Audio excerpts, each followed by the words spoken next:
Bonjour et bienvenue, vous écoutez l'immobilier décrypté par Se Loger. Après avoir mis l'accent sur l'isolation des logements et la rénovation énergétique, le gouvernement fait désormais de l'électrification des usages un levier majeur pour accélérer la sortie des énergies fossiles et réduire l'empreinte carbone du bâtiment. Aujourd'hui, nous allons voir comment l'électrification des usages dans l'habitat est en train de transformer les projets de rénovation énergétique et pourquoi elle pourrait bien changer notre façon de nous chauffer et de financer nos travaux.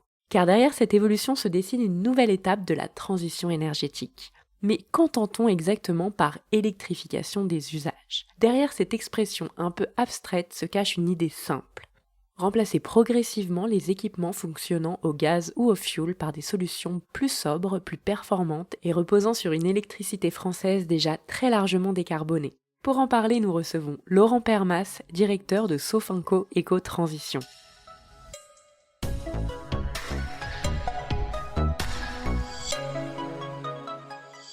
Bonjour Laurent, bienvenue. Avant d'entrer dans le vif du sujet, pouvez-vous nous présenter en quelques mots Sofinco Éco-Transition ? Oui, bonjour. Sofinco Éco-Transition, en fait, c'est tout simplement une marque du groupe Créa-École et de Créa-École Personnel Finance and Mobilité.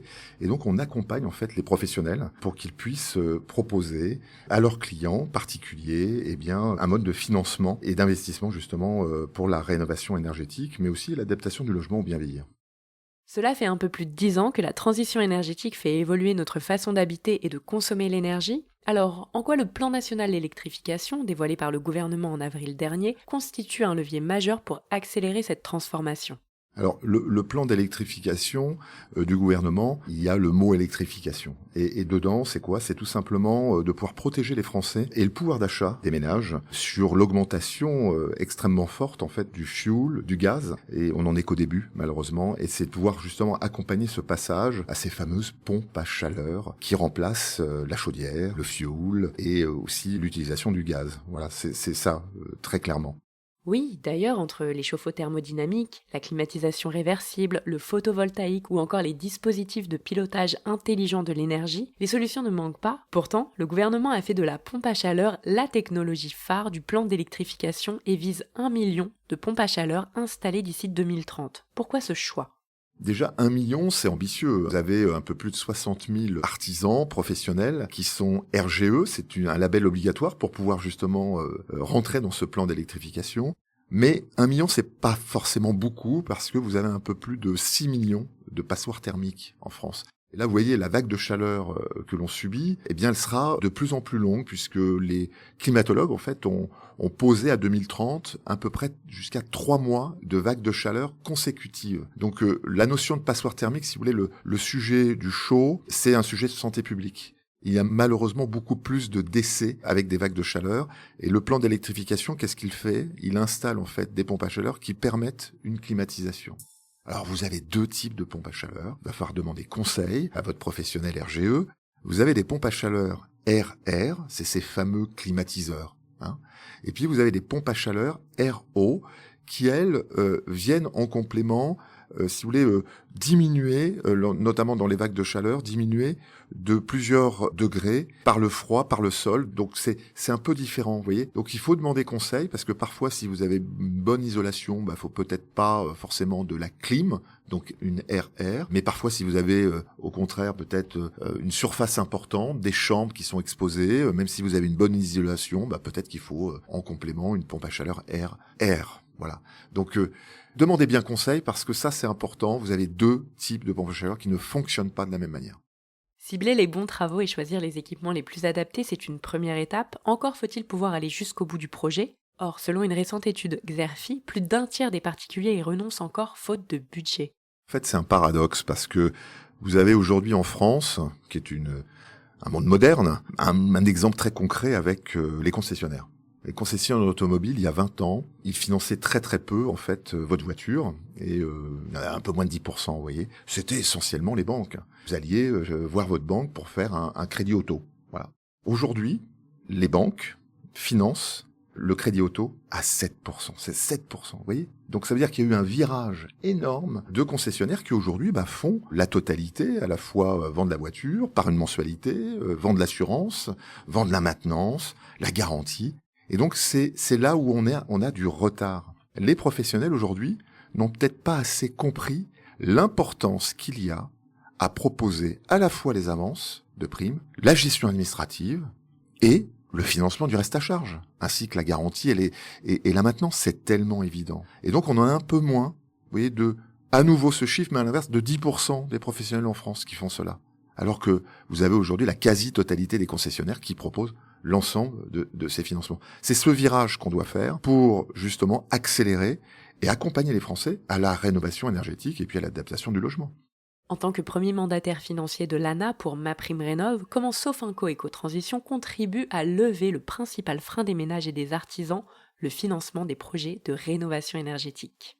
Chez Sofinco, je rappelle que Sofinco est une marque de Créa-École Personnel Finance et Mobilité. On a souhaité en fait aider les professionnels parce que ce sont les professionnels RGE, reconnus garants de l'environnement, les artisans, qui sont tiers de confiance pour pouvoir véritablement accompagner du début jusqu'à la fin leurs clients, les particuliers, dans ces travaux. Et donc on a souhaité, et ça c'est un parti pris, on a souhaité en fait apporter de l'aide concrète aux professionnels en avançant MaPrimeRénov'. Vous savez que MaPrimeRénov', c'est une aide d'État qui est gérée par l'ANA et qui est liée aux conditions de ressources que chaque ménage peut avoir. Donc vous avez une enveloppe plus ou moins forte qui va prendre en charge en fait votre pompe à chaleur, mais aussi des dispositifs d'isolation.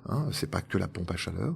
Et cette prise en charge, elle est nécessaire pour que l'ensemble des ménages, y compris les plus modestes, puissent bénéficier en fait de ce plan. On avance cette prime aux professionnels, ce qui permet à celui-ci d'être extrêmement tranquille, entre guillemets, et sûr d'être payé à la fin du chantier, sans qu'il y ait des délais. Ça, c'est clé. Pourquoi ? Parce que vous avez des tensions de trésorerie, malheureusement, qui se sont déroulées les années précédentes. Nous sommes le premier acteur bancaire à le faire. Et ça, c'est un acte majeur pour aider justement la filière des artisans RGE, ce qui va leur permettre vraiment de se focaliser sur leur chantier sans souci de trésorerie, en sachant qu'ils vont être payés à 48 heures à la fin des travaux. Et ça, c'est vraiment révolutionnaire. Et ça va accélérer justement ce plan d'électrification, entre autres, mais plus largement l'ensemble des rénovations énergétiques des Français. Et ça permettra aussi aux professionnels de proposer un devis net des aides. Ça aussi, le ménage, le particulier, il a besoin de quelque chose de simple. Il sait ce qu'il lui reste à payer. Et ce travail, eh bien, on le fait aussi en accompagnant les professionnels, en les formant pour qu'ils soient agréés. Alors, IOSB, c'est un peu un jargon, mais c'est pas, il n'y a pas de souffrance. C'est tout simplement un agrément de qualité au même titre que celui d'être RGE. Ça veut dire être intermédiaire, tout simplement, en opération de banque et d'assurance, ce qui lui donne le droit de présenter en fait un dispositif de financement du reste à charge que le ménage, que le particulier doit payer.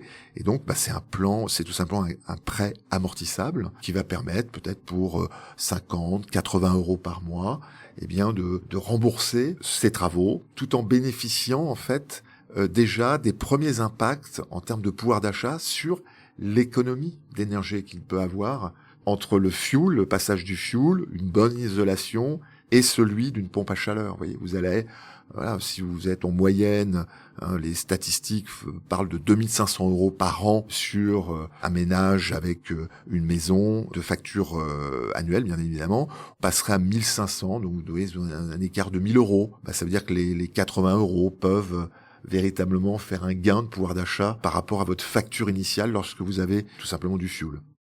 Merci Laurent. Un dernier mot pour conclure ce podcast ? Le dernier mot, c'est le mot c'est pas le mot de la fin, c'est le mot du début. On est qu'au début d'une rénovation, en fait, et d'un accompagnement d'un plan, un plan national pour accompagner les Français sur la rénovation énergétique, mais aussi sur l'adaptation au bien vieillir de leur logement. C'est rendre simple ce qui est complexe. Vous avez une complexité au niveau des aides, on les rend simples en accompagnant les professionnels. Il y a une complexité sur l'interprétation de l'équipement. Eh bien, on l'accompagne aussi avec des professionnels qui ont des formations et qui sont reconnus pour cela. Et puis, on accompagne aussi ce reste à charge. Pourquoi ? Parce que c'est un investissement. Investir dans son logement, c'est lui donner une valeur plus importante. Surtout lorsqu'on diminue la facture et qu'on est dans un bien-être. On le sait avec cette vague de chaleur, avoir peut-être 22, 23 chez soi, c'est pas la même chose que d'avoir 30, voire plus. Et on l'a vécu. Et malheureusement, ça va se répéter de plus en plus longuement. C'était L'immobilier décrypté par Se Loger, un épisode destiné aux professionnels de la rénovation énergétique qui, on l'espère, vous a éclairé sur la rénovation énergétique avec Sofinco Eco Transition. À bientôt pour un nouvel épisode.